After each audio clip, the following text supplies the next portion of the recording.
Hello, everybody, and welcome back to Draft Class, your favorite period of the week.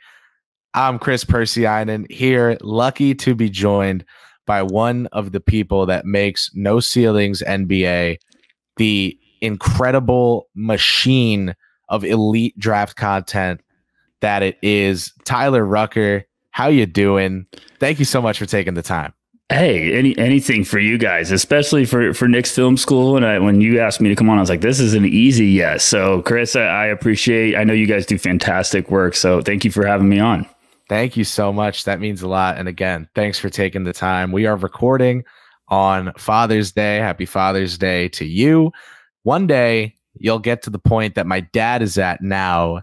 He asked for nothing, bought himself a book of dad jokes, and wrapped it in paper towel and put a bow on it.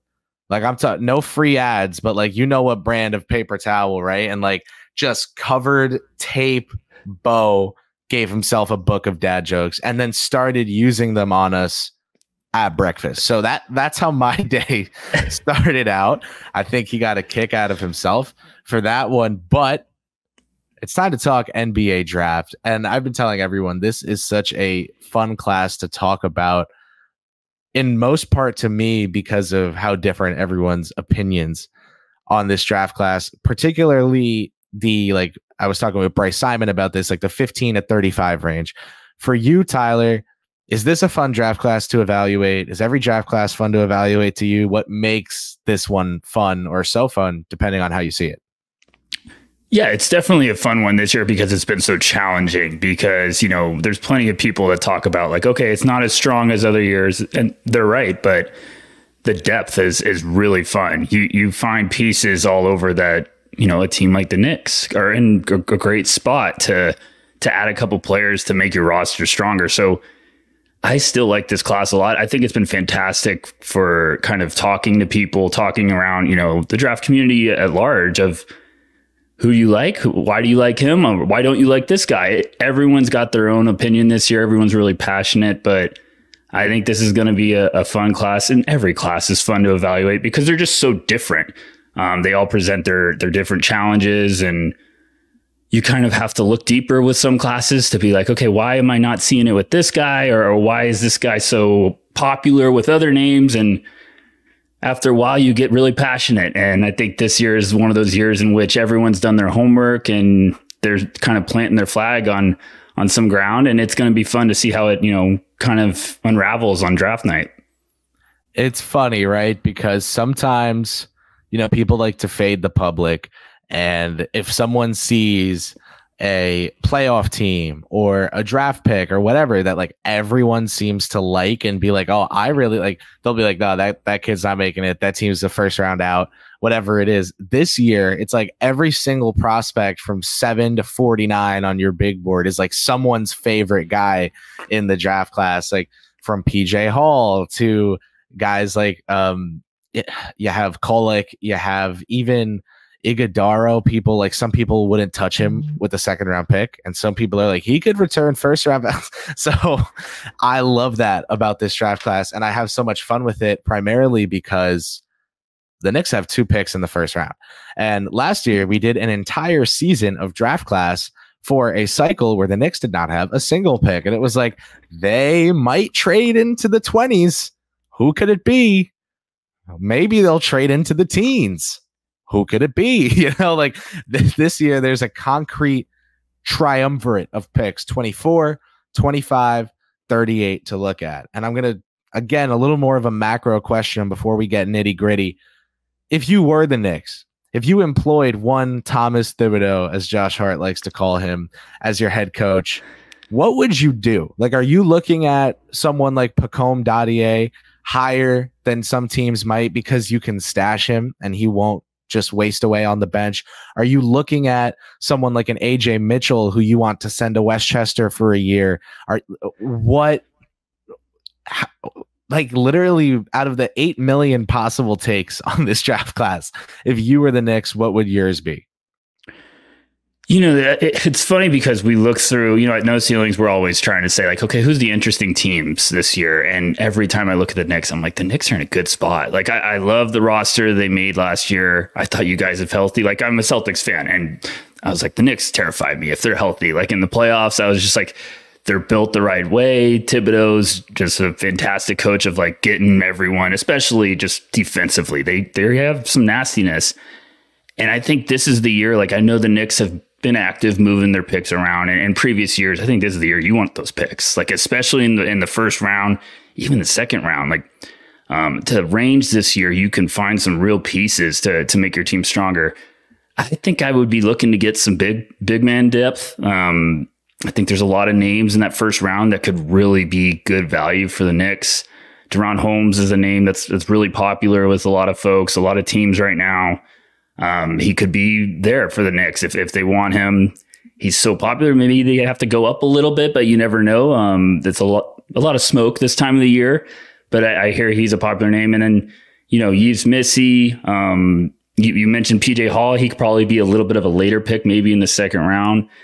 And then I think the Knicks are in an interesting spot where you could either get a really talented ball handler like Tyler Kolek or some other names. KJ Simpson, probably not the route the Knicks would go, but I think, it's what do they want? You're going to be able to find it in that range. Ryan Dunn could be there. He could be later as kind of a talented defensive wing. And then, you said Pacome Dadier is a lot of people like him. And I think he's got a ton of talent. So if you're looking for more of a project with one of those picks, maybe Dadier could be the route you go. But this is the year, if I had a couple picks in the first round, I'd want to keep them, especially if they're not, super high towards the top, because the value is going to be there to really add some depth with rotation, potential to your team.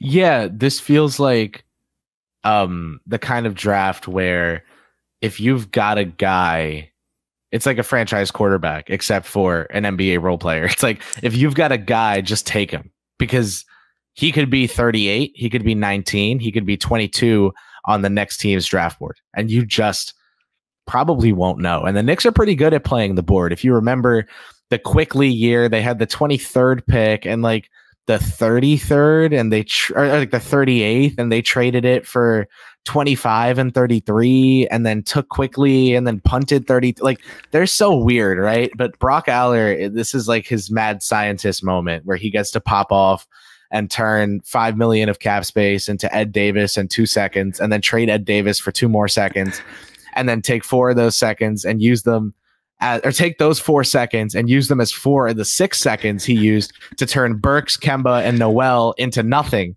so that he could sign Jalen Brunson and Isaiah Hartenstein, get shat on for both signing. Like, this guy loves this shit, right? This is his bread and butter.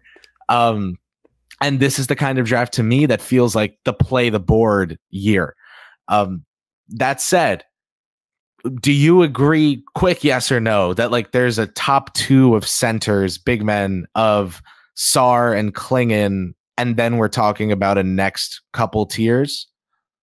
Yes. Or do you have someone else up? Okay, so you don't have anyone else up there with them. No, those are the 2. Yeah, we're looking at Misi, Edey, Holmes. Where? Yes. Okay. Out of those 4, I've gotten different answers from several different people. Who's the Tibbs guy? Who's the one who, if Robinson and Hartenstein, one of them gets hurt, who is he entrusting with 14 minutes a game in their rookie season? Because the Knicks are good. They were drafting for instant impact when they were winning 35 games. Now they won 50. They're actually good today. Like, who's the guy that, now that they're a good team, they're looking at? It's interesting because I've been lower on Edey. I think a lot of teams love Edey. Like, I think that's the name where the range is just so huge. Some teams are just head over heels in love. Some teams are like, ooh, way later. So I think Edey's going to be funny on draft night because we're just going to be on Edey watch. Like, at some point in the draft, it's going to be like, okay, it's starting now. Any team could start firing that off. I think Tibbs would probably trust Edey just because of the size, the screening ability. If he's in drop, sure. I wouldn't go that route. I think DaRon Holmes would be who Tibbs would probably trust the most. Missy's a got a lot of talent to be a really talented defender, but I think Holmes is just ready right now. He's kind of a beast offensively. I think there's some good stuff defensively. He's got a little bit more versatility. I also just think I'm a sucker for the guys that keep working on their game, go back to school, like keep getting better each year. And I think Holmes has shown that maturity to kind of be like, okay, I can keep getting better. I can keep getting better. And he had a fantastic year for Dayton this year. So I think that would be one of the names that would make more sense for the Knicks in terms of just an upside swing. I really love what Khalil Ware did this year for Indiana. It's just, I wonder if they would, this is the year I wonder if the Knicks are like, hey, let's get someone who might help us earlier. And I know every Knicks fan is probably like, well, Tibbs doesn't like to play rookies. Yes, I understand. But this is the class to find those guys. This is the class to say, hey, like you just said, Chris, like, let's go get our guy. We don't care if there's a mock draft out there that he's going 35th. We love him. He's perfect. Let's get him right now in the first round. So I think we're going to be surprised. Like, don't pay attention to the consensus too much right now, because that might be thrown out the door more than ever this year on draft night.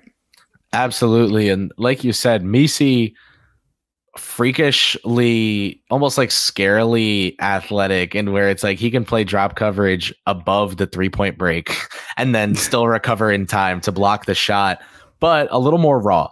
And will Thibodeau care for that? Probably not. That said, DaRon Holmes, is he a 4? Is he a 5? Do you care? Can he be a 4? I guess is more of the question, right? Yeah, I think you're just probably on the he's going to be a 5, or do we care because he can just play? You know, Hartenstein, I thought I'm so fascinated to see what happens with him, because I think it makes all the sense for the Knicks to keep him. But I also think if you can't afford to keep him, like, just get another big for some insurance. Like, Mitchell Robinson's fantastic, but you know, he's got the injury bug sometimes. So if they think that, then maybe Missy makes some more sense to let him kind of develop behind that and have some depth. But I just like Holmes a lot. You know, he's got the potential to step out and make you respect his shot from outside. Last season, Dayton just fed him in the post like crazy, and I was like, I don't know how that's going to translate to the NBA this year. And then he returned, and this year he did a little bit of everything. It was a big difference. If you look at the numbers, like, I was very impressed. So I think Holmes is just, that's why teams are very intrigued with him. It's like, okay, he adapted in 1 year to more of like an NBA style, and he's got some nastiness. Like, he can put the ball down and spin on you and throw down with authority. He's good around protecting the basket, and he's nasty on the board. So sounds like a Knicks type of big man to me. It's going to be interesting. This class with the bigs, if you want one, it's pretty much whatever flavor you want, you can find. That's why it's a fun year for depth. You can get anyone you're looking for. If it's a floor spacer, athletic rim protector, or lob threat, you can find pretty much whatever you want this year. The Knicks, to me, appear like a team that want to keep Robinson and Hartenstein throughout this offseason going into next year. If they do that, they need an upgrade at third string center, only because when you're playing so deep into the year now, which is not something organizationally they're used to, guys are going to drop. And, you know, you saw Anunoby, Randall, Bogdanovich, Brunson, Hart, and Robinson all get hurt in these NBA playoffs. You've got to be ready for that. And Tom Thibodeau is the kind of guy who, even if the third stringers are out there, looks like he has a remote control or like a 2K controller for his defense. Those guys just rotate at the right time to the right place. They stunt. They switch. It's all correct. Like, it's all to scheme. And Fred Katz, friend of the show from The Athletic, has talked about how the DiVincenzo shot in game 2 against Philly, the only reason that happened the way it did is because Thibodeau will drill them on situations like that. Like, 7.8 seconds to go. Joel drops the ball and it's rolling on the ground. Isaiah, you dive for it and then play from there. What are we doing? Like, they know the first read is to kick to the corner. If you're not open, kick to the top. Like, they rehearse this. They're like an improv group that rehearses every single possible audience input. They have every ad lib or mad lib. Sorry, they have every mad lib written out and they know it by heart. He's insane. Thibodeau is the real underlying point here. But when you think about that, defenders on a string, rotating to perfection, looking controlled by a puppet master up above in the wings at MSG, who in this draft class, and you can go beyond centers here, fits into that mold? Because you saw them take guys like Quickly, McBride, and Grimes, didn't have perceived upside that was incredible, but came in and were good from day one and got better with that lens too a little bit. I know I'm putting a lot on you here, but like, I'm kind of just asking you what guys in this draft scream Leon Rose Knicks. Kevin McCullar seems like he would be just the perfect Knicks pick. He's been banged up over the years, so people are a little like, okay, is their medicals going to pass? Haven't heard anything where it's like, oh gosh, like it's going to get ugly. I think it's just one of those things where teams just going to have to give him the green light, but he's everything a Knicks, like he is the prototypical Knicks player, like that Tibbs loves, that Knicks fans would love, where it's just, you could play him all over the place. A lot of Josh Hart with his game, but he's just more of like a guard that can be a bigger playmaker at 6'7". Before this year, he was one of the best defensive, guards, wings. He's just like a chess piece. Where do you want to play him? He can figure it out.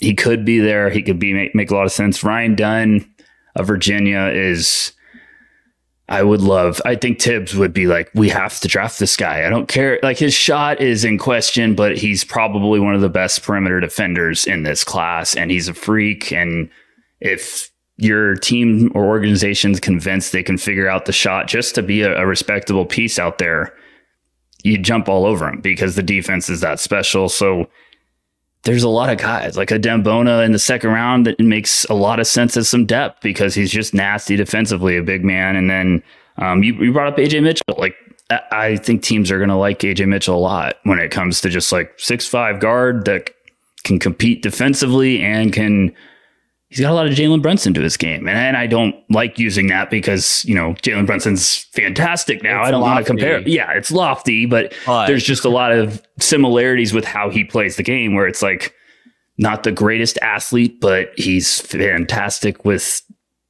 pick and rolls and playmaking and hesitating and everything. So it's just, I get it. Bingo. He's not some supernova athlete, but he's the kind of kid who seems to know what it takes to make up for it. Also, his dad was a pro overseas and won Defensive Player of the Year in his league a couple times out there. I love betting on kids of guys like that. Like, yes. This is an agenda of mine. Prospects with fathers or mothers who were professional players. And I'm not talking about a superstar, right? Like, this is not about Bronny James or Keon Anthony. This is about the Michael Thompsons of the world. This is about the guys who were not superstar players, either cup of coffee NBA guys or mostly overseas players. They teach their kids from a very young age how to win the margins on and off the court in the NBA. What kind of habits need to be developed? Ajay Mitchell's dad was a really good defender overseas, and that's like, my coach brain is all over that, right? So I love it. McCullar and Bona are two names that just feel like they could end up like, everyone's talking Edey, everyone's talking these different guys. It's like the boring picks, the guys who are perceived to not have too much upside, they are what they are players that then come in and by year 3 you're like, oh, he got drafted 15 spots too low. That's Walt Parrott.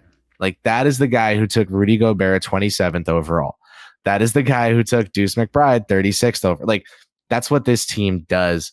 A name I want to drop on you first to find out if you like him, and then second to find out if you think there's a fit with New York, would be someone that I think is widely considered an upside swing.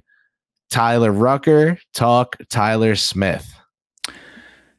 Another good one. That, you're hinting at it, Chris, and it's this is the year of like, we might look back in 3 years and be like, they got drafted way too low. And it could happen more than ever. The redraft, everyone loves to talk about like, oh, for redrafting, this is the year where there could be like 10 guys. Like, how did they go that low? Tyler Smith's a really intriguing name. Like there was a point this year for the Ignite where, you know, some people were like, is he the best guy? Like, is he the best prospect on this team? And it was not just the production or stats wise. It was just because he brings something that every NBA team wants. He's a pick and pop weapon at 6'10", 6'11". He's young. There's upside of, you know, him on the defensive side being kind of a rim protector. There's some rawness still with his game, but I think the biggest thing that everyone's intrigued by is he knows what he is. Like he's not playing on the court to be like out of his comfort zone. He knows what he can do. He's like, hey, if I'm open, I can hit this outside shot. I can hit this mid range. I don't force it. I think it's just one of those simple like rotation assets that can get the floor early because of what he can do right now. And then we'll keep working on his game, and maybe you have a very nice rotation piece that can come off the bench and be a floor spacer. You know, I think Tyler Smith's a very intriguing name once you get past the 20s, because one team could fall in love with him and just be like, we're taking him. Or you could be surprised. Maybe that one name's fallen back a little bit and someone's going to be aggressive to go back up and get him. But, you know, we know teams love size, and if you can pair size and shooting, you're going to be a desired asset for sure. So I think Tyler Smith is another name that makes a lot of sense for the Knicks, especially if they keep both of those first round picks. It makes sense if you're, okay, we got a guard here, we got a big here. Now Tyler Smith's on the board. We really like him, and he can help us with the shooting as well as be, you know, 6'10", 6'11". So he's another fun one that I'm intrigued with this class, because like we said before, the range is so all over the place with him. Is he a 4 to you? You mentioned there like weak side rim protection help is the thing that he seems like he'll be able to do and improve at. But does that mean you'll slide him to the 5, or is he? Because he reminds me of like when I grew up watching the NBA, which to some people they'll tell me was like yesterday, but like in the early 2010s, he seems like the kind of 4 that would have thrived in that time. Yeah, he's probably in the wrong era right now. But if he was in the old school era, where it's like you had your center, you had your power forward, he'd be a fantastic power forward. I think of him more as a 4 that, you know, if you playing him alongside a defensive 5, he can probably help you and be great at, you know, weak side protection for the rim and stuff. But I definitely want him at the 4, because he just now allows you to space things out a little bit more with his shooting and everything. So it's also tough this year because there's some tweeners where you're like, okay, he might not have a natural position, but he's good. So like, let's just get him and we'll figure it out. Like Kevin McCullar, like I talked about earlier, you could say, hey, he's more of a 2, he's more of a 3. And it's like, well, he can guard every position. So just figure it out. Just draft him and go get your guy. So I like Tyler Smith, though. I think with the right team, some team's going to be like, this is exactly what we could use in our rotation. Just someone that could come in and, you know, give us a couple buckets from outside, be smart. Because that's what I love about Tyler Smith's film. Like every time I watched him this year, I was just like, he just knows his spots. Like he doesn't try to be something he's not, which is really valuable for young kids. Like when you can tell they're like, hey, I'm going to be this guy that I'm not going to get the ball in an isolation at the end of a game and be like, hey, go get a bucket. I think he's just smart of being like, if you're going to play off me, I can hit this 18-footer. I can also hit the corner 3 if you're going to not respect it, and keeps the ball moving. So I think that's something really valuable that teams like about Tyler Smith. So that fits a Tibbsism that he leans on a lot, which is like always prompted by like a good investigative journalism question. It's the same answer every time. Like I did 2 years on the Knicks beat, and it's like I just stopped asking because I know. But he's not gonna break. You'll ask him something about a certain scenario or just anything to do with decision making, right? He'll never say a player made the wrong choice or anything. He'll just be like, the game tells you what to do. You know, you got to let the game dictate what you're going to do. But like that's why he fell in love instantly with OG Anunoby, who was like, no defender in front of me, I will run to the basket. defender in front of me, I'm going to stand here. And then if he sags and I get the ball, I will shoot it. Like he's right. It's very not imposing offensively. And then Jalen, he just likes letting Jalen run wild because he can do that and he can play off 2 feet. But when I think play off 2 feet, I think the Knicks kind of like guys who can play off 2 feet. The Knicks like guys who are pull-up shooters. The Knicks like guys who are good in drop coverage. They have like certain little quirks and things that they really look for. Talk about Enrique Freeman, someone that you love, and what Knicksisms, what Tibbsisms you think apply then to him in turn. You know, at No Ceilings, we do this all year round, and there's always guys that slip through the cracks. And when they do and they pop, like they just grab your attention, you're like, whoa, where's this guy coming from? You know, because it's just always like we're talking about hundreds and hundreds of guys throughout the year. And I was watching, was it the Combine or it was the G League camp? I think it was the Combine. And I was like, who's this kid? And I'm like looking at the rosters, and the first one I pull up is like the wrong numbers. So then I'm like, I have to find the right ones. I'm pausing the TV. I'm like, Enrique Freeman, I've heard of him. And I'm like looking up his numbers. I'm like, my goodness. Okay. He's older. That's why he's here. And I was like, just this kid looks like he knows how to play. And when that happens, I'm like, okay, I'm intrigued. So I throw on film right away. I'm like, I'm done with this. I want to watch the film. And he's just nasty. He's nice. He's older, so people are probably like, well, he's too old. But this is the year it's like, what doesn't matter because these guys can play and help you out. Like, just go get one at some point. It's going to be good value. If you're convinced the floor is higher with this guy, the ceiling might not be so high, and it might be better with this guy, but this guy's unknown. We just don't know. So this is the year you might be feeling better about those older, lower ceiling guys that just look like, hey, they can help our team. And Enrique's this lengthy, just jack of all trades, can do a little bit of everything. He's buzzing right now. I've heard his workouts have been really, really impressive. And I think, you know, his shot was always the thing that needed to improve. I think it's trending in the right direction. So super productive. You look at his numbers and you're like, okay, like there's something here. It's just, this is a guy I think teams are heating up on because they're like, it's trending in the right direction at the right time. Everything's coming together. He's productive. He can rebound the crap out of the ball. Like can also just play to his strengths. If you need rebounding or if you need a specific skill this year, there's guys that can do it. You just got to be really picky and find it. Like there's not a ton of great 3-point shooters or proven ones this year. There's some guys that are beasts on the boards. And I think Enrique is one of those guys where your teams might be looking at him saying, he can do a lot of stuff at a good level. He might not do something at an elite level, but he can do a lot of good stuff. And that's valuable this year. Those guys are really valuable. They can be players that play at a long time. So I think that's why Enrique Freeman's a name that's really buzzing right now. And, you know, we had Kristen Peek on the show and she was like, I wouldn't be surprised if he's in the first round. And we were like, whoa, he's buzzing that much. So it's exciting time right now. Not in skill set, but just in arc of discussion, like Ben Shepherd-esque when it comes to the month before the draft. 88% of people who consider themselves draft Twitter have not heard of this person. And then all of a sudden you're tuned into like some like weird streaming service to watch his games. And you're like, oh, first round pick. I put Ben Shepherd in my first round, literally like the week before the draft, because I saw his 3-point numbers and I was like, yeah, right. So with Freeman, you said lots of things that I think somewhere out there, Walt Perrin is like feeling like a disturbance in the force, you know, like he can just, his ears are perking up.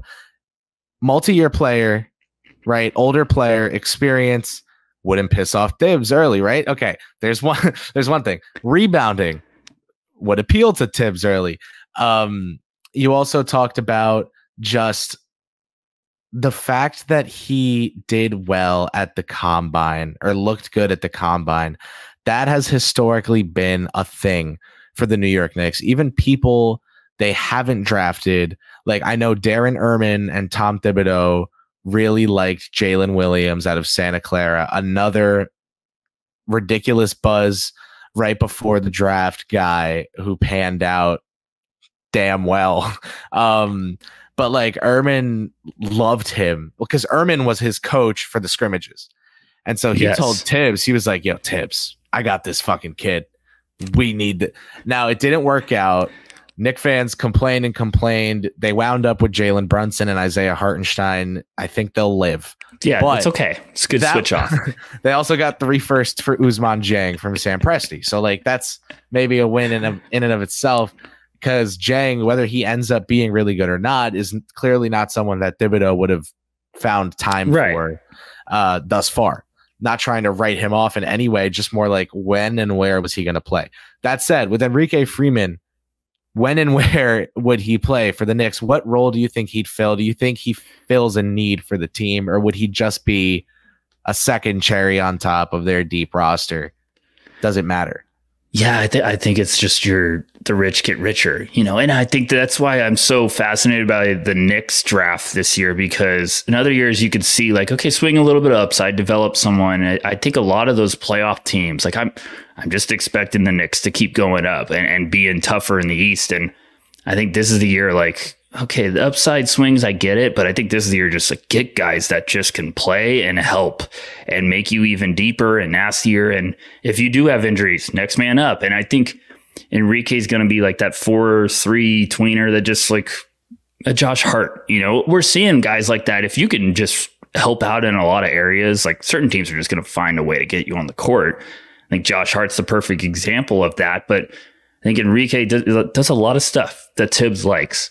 When it comes to rebounds, like I think he's around like 12 rebounds a game. Like it's a number you look at his stats and you're just like, whoa, super productive. And maybe I'm off by a couple, but I know it's like, I think it was like 16 and 11 or 16 and 12. I was like, this is nice for a guy you weren't expecting. That's like a natural center. Yeah. College averages or his most recent season? Most of the recent season. Okay, in 35 games and in 32 and a half minutes, he averaged 18 and a half points and 12.9 boards. 12.9. Okay. I'll round up for it. So 18 and 13. Damn. That's fantastic. For any, you know, and he's playing at Akron. It's just one of those guys where like when you keep getting better, your numbers keep improving.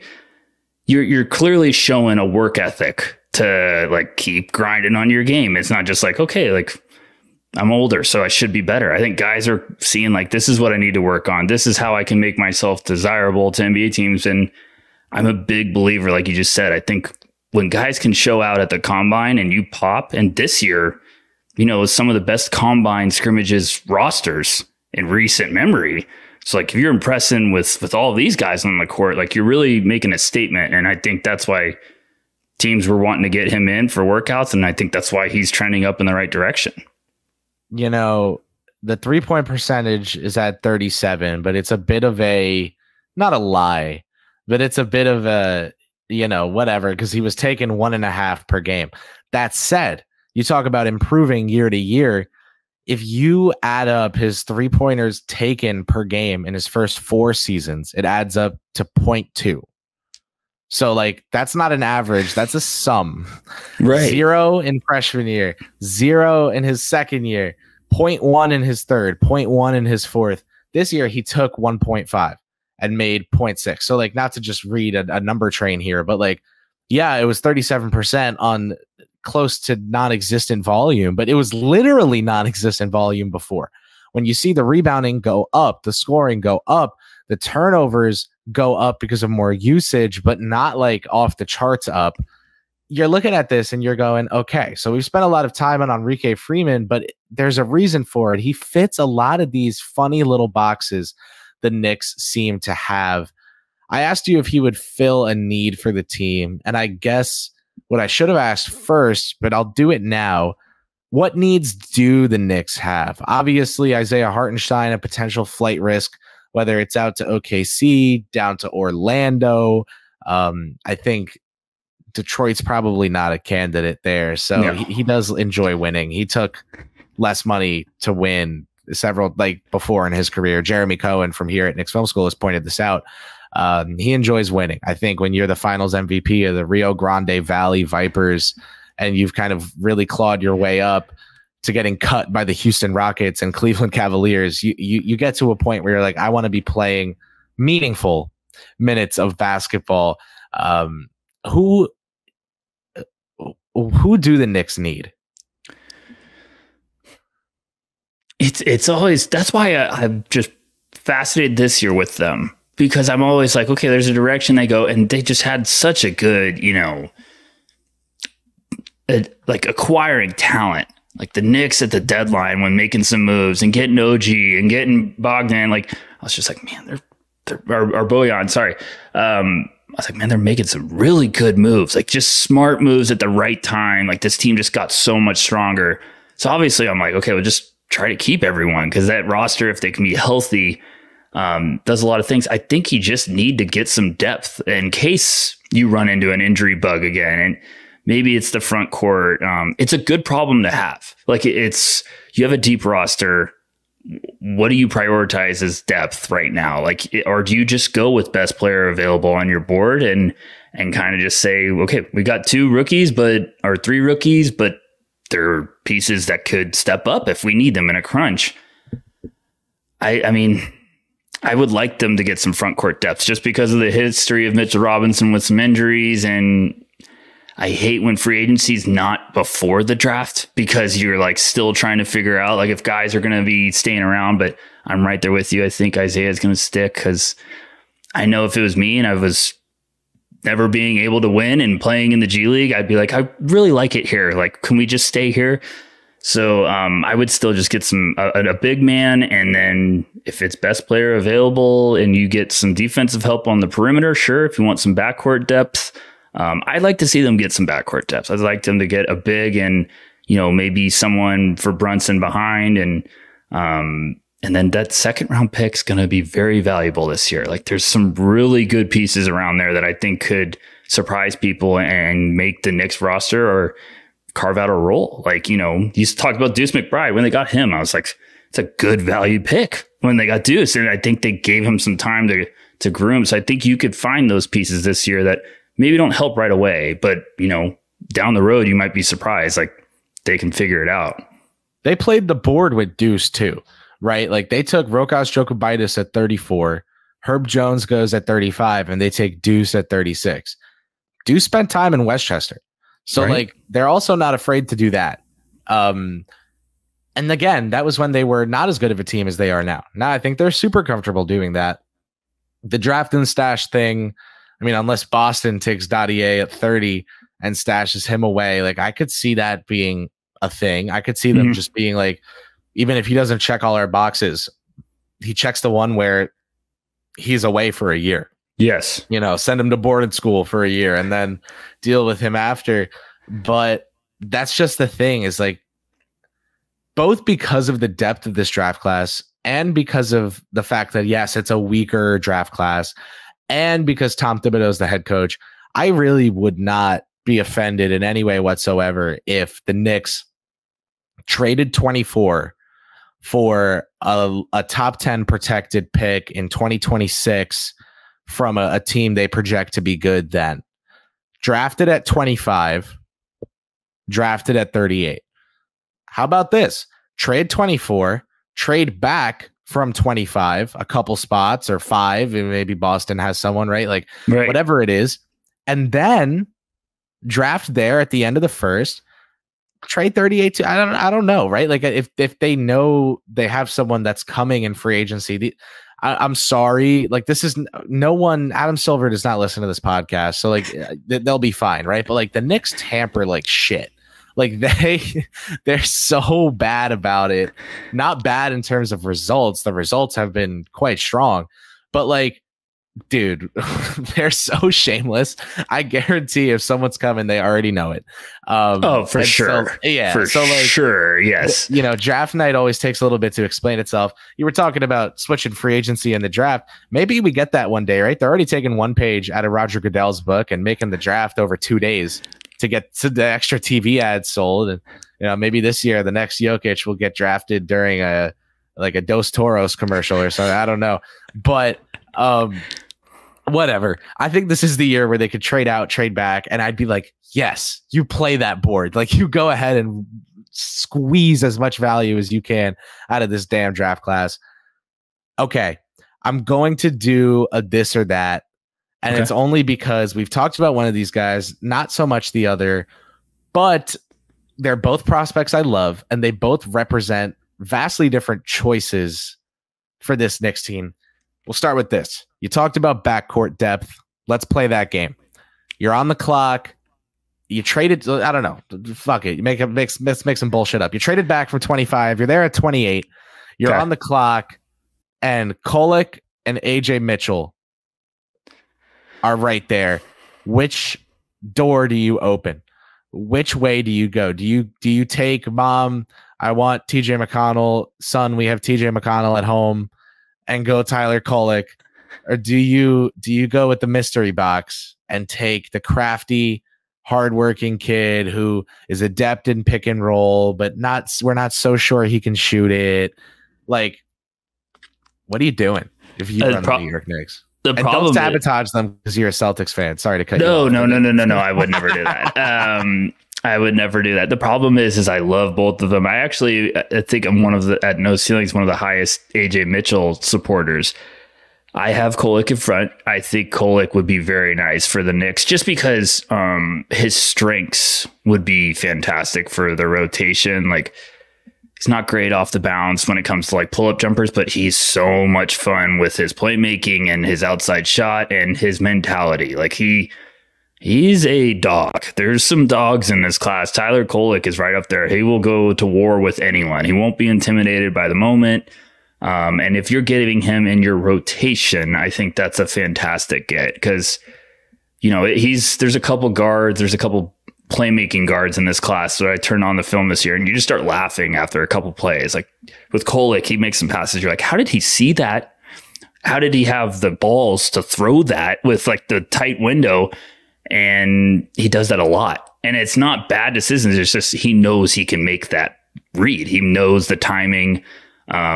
There's some stuff where he throws some passes where you're just like, this guy's a prick in a good way. Like I was just about to say, like, fuck you. Like you watch it, you're like, oh, fuck you. Yes, 100%. We'll let that out. Like watching it on the couch, I'm like, oh, fuck you, Kolek. That was awesome. I think he would be, if you're getting him off the bench with Brunson, like, or just, Brunson comes out and you're like, oh, Tyler Kolek's coming in now to run the show. Like that's a great recipe. Just a seasoned guy that understands how to play the game the right way. And I think also understands how to put his teammates in position. So I'd probably lean that way just because of where the Knicks are right now. And they're up there. Now, if it was a couple years back and the Knicks were trying to like find some gold to work with, and maybe he's in Westchester, Ajay Mitchell for sure. If I was swinging for the fences, because I think he's just, he is like Brunson, but I also think he's a little nastier defensively. And I just like him a lot. Like he had some tough stretches this year, but I know I think he was trying to play through like an illness, like he was sick. And you look at the numbers, you're like, oh, this is when he wasn't feeling good. And then he got healthy and all of a sudden you're like, he exploded. So I think he could just play. And I would lead Kolek though. That's a good one. That hurt my heart because they're very close together on my board. So I like both. That. Yeah, I do too. Both. Kolek, if he is a Knick and is coming off the bench, would be presumably doing so with one Miles Deuce McBride. Defensively, what are we looking at? The thing is with the Knicks, I like Kolek there so much because they're going to have defense all over him. He's not the greatest defender, but he's also one of those guys where he understands how to make an impact. He will compete. He's not going to be like, we can't play Kolek because of his defense. You're going to be like, Kolek's great off the bench with the surrounding pieces kind of helping him out. And it's a good balance. So I think he's one of those high basketball IQ guys that's like, well, I'll figure it out after a while, after I'm in Mr. Thibodeau's office for the first month. And he's like, you can't do that defensively. And he's like, okay, yes.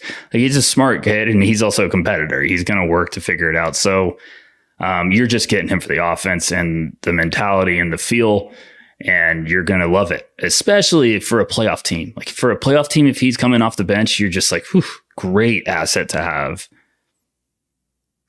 Okay. We've gone over a lot of guard options, a lot of center options. I'm going to throw one more name at you. It's Baylor Scheierman. Ooh, it's a good one. We've played the Tibbs angle a lot. Yes. But I think it's important because whether you like it or not, the New York Knicks have gotten where they are, kind of pushing his buttons a little bit and making him be like, okay, hey, this guy can't pressure the rim, but he can shoot from 30 feet out. Or this guy is a center, but he's not a rim protector and he's 6'9", but boy, is he versatile offensively. Talking about Quickly and Achua. That said, Scheierman feels super Tibbsy just in terms of who he is. But again, maybe start defensively and then talk about, like Sam Vecini was saying, he's a better defender than people think. I kind of err on that side too, but the bar is also kind of on the floor. What do you think? He's the name to watch. He's buzzing. Like I just keep hearing good stuff about Scheierman. Everyone's got good stuff to say about him, and I get it because he's 6'7" with some versatility on offense. Like he can be a good playmaker. He's got good feel, and I don't love his shot selection sometimes, but boy, can he get hot and just be like, we can't take Baylor out of the game. He's red hot. He's going to have 25, and he just got that mentality too, like Kolek, where he just plays with some fire. And I think teams are really liking him. And I had a scout tell me he's like one of the best interviews I've ever been around. Like, and I was just like, whoa, like he's like all-time interview. And then you keep hearing everyone's like, he's looked great. He's shooting it great. And I'm like, well, so now he's buzzing. And I wonder if now he will get into that. Because at first it was like, maybe he's end of the first round. Like maybe those teams are interested. And I'm like, well, if he's looking this good, that's going to keep climbing. And maybe this is a Knicks option where you're like, we got a big and then we're adding Baylor Scheierman to the mix. Or we got Kolek and we're getting him too. The defense, I think it is better. Like, I think, shout out to Sam. Like, I agree with what he's saying. I think it's better just because of his mentality, like his feel. Like, I know everyone will be like, okay, well, this guy has to be a good defender because he's got good feet, quick. And it's like, no, with Scheierman, I think he uses his brain. Like, he's got a good awareness to put himself in the right position, and he competes.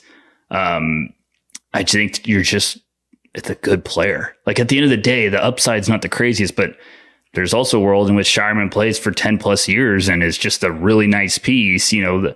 He's like the guy that always gets to free agency, and every team's like, can we get Scheierman to be our 6th or 7th guy and really make things cook? And it's like, well, you could have drafted him and just kept him forever. So I wonder I think teams are going to, that's where this draft, I think teams are enticed with those older guys. That's like, this looks like a rotation piece. This looks like a 6th or 7th guy on our roster for years.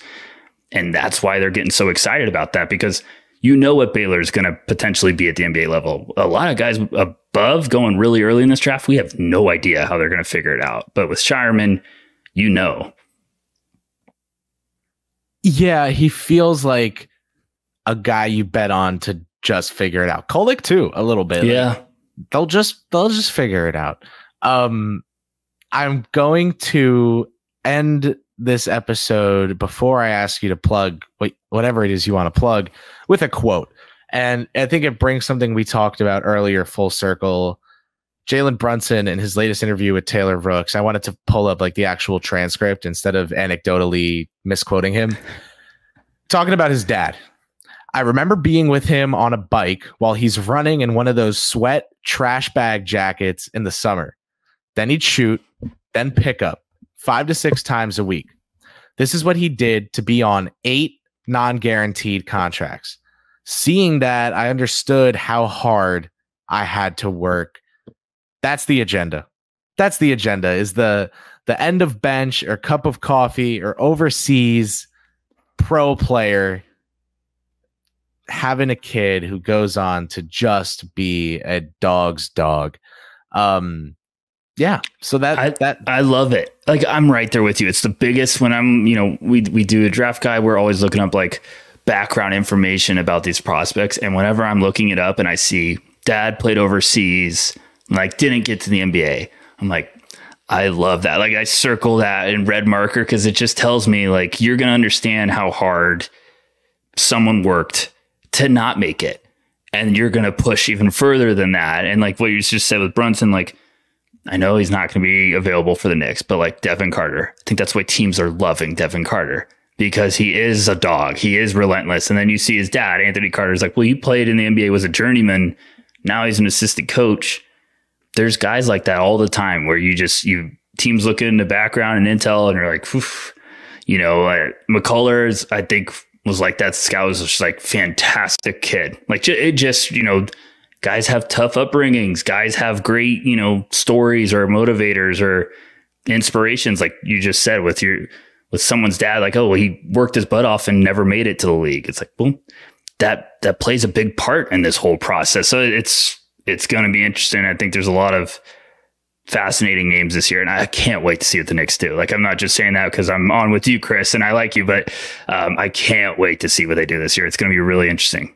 Jabari Smith Sr. played 4 seasons in the NBA. You ever hear of Melvin Booker? You talk about Charles Claxton and Richard Coffey. You talk about Dale Davis, right? Like this is kind of, it's not there's no 100% accuracy rate. Winston Garland, right? Like it's a fun list to go through. It is a damn fun list to go through. Former Westchester Knicks, or maybe still current Westchester Knicks employee Jaren Jackson Sr. That's a thing too. Whatever. We could do it forever. I love Kmart Jr. and his dad is he was not a cup of coffee guy. We know that. He was the number one pick. But yeah. Anyway, Tyler, this was awesome. I had so much fun being able to just kind of like throw you a bone and see what you did with it, because I think you accurately captured how evaluating, or in my case, trying to evaluate this draft class feels. And that's insight that I'm grateful you shared with us. You do great work. For example, talking about guys like Enrique Freeman, who some people just don't know about until maybe this podcast, right? Right. What's something you want the people who somehow do not already watch or listen to your stuff to go check out that you're proud of recently? I'm proud of what we're doing. Ceilings. For everyone that's checking it out, we write 5 times a week. It's free. We're trying to put light on every prospect, from the small guys like, our own Tyler Metcalf wrote about Enrique Freeman, did a feature piece on him, and it was fantastic. We want to give the guys that are going in the top 10 and the guys that are potentially, going to the last 10 picks as much spotlight as possible, because that's, we're trying to hype everybody up. So I think that's what I'm proud about. We're going to have a draft guide coming out soon that's, going to have some in-depth analysis about everyone, and it's at NoCeilingsNBA.com. But yeah, I thank you guys for having me on, Kris, you especially. Anytime I could talk Knicks basketball or the draft, I'll be running. So I appreciate it. Something about the No Ceilings draft guide, because I buy it religiously. The graphics are so nice. Like, it's so enjoyable to read. I don't know who does those, but they need a theoretical raise. They need like someone's really nice to you in the checkout line, and you just wish you could give them the rest of the day off, right? Like that's how I'm feeling about whoever cooks up those goddamn colorful ass, tasteful ass graphics for your draft guide. It's always been Corey. Corey's like the graphic guru. He's the Jedi. And I feel like the first year I was like, I want to learn how to do this. So I keep working like crazy to help him out. I do a lot of stuff on our social media, but then I get to a point where it takes too long and I'm like, Corey, can you help me? And he just fires it off in 5 minutes. I'm like, I've been doing this for an hour. I can't stand you. He's so good. So it's been a cool thing with like our team. Everyone's got their own little specialty or flavor. And yeah, Corey's a madman with that stuff. Damn good. All right, Tyler, thank you so much for taking the time, especially on Father's Day. And how about that? A fitting discussion for Father's Day, talking about some NBA father-son duos, or almost NBA father-son duos. I thought this would be, we didn't even know we were recording on Father's Day, like when we planned draft class, but I wanted to touch on this at some point. It ended up working out. Thank you so much. If you're listening, did you know these pods are on YouTube? You can see our reactions. You can see us talk like people. But if you're listening on the way to work or on the subway or anything, I really appreciate you too. just wherever you are, whether it's a thumbs up, a 5-star rating, a subscribe, a follow, click that button. Support us here at KFS, because we may not be able to look at a 19-year-old's tape and tell you how long their NBA career is going to be, but we know people that can. So that said, Tyler, thank you so much for sharing your wisdom. We really appreciate it. And to all my listeners, thank you so much. Happy belated Father's Day, and stay tuned this coming week to see draft class brought to life, some in-person, in-studio coverage of the NBA draft brought by yours truly. More details to come, but keep an eye out for that. It's going to be awesome. Thanks so much for tuning in, and we'll see you next time right here on Knicks Film School's Draft Class.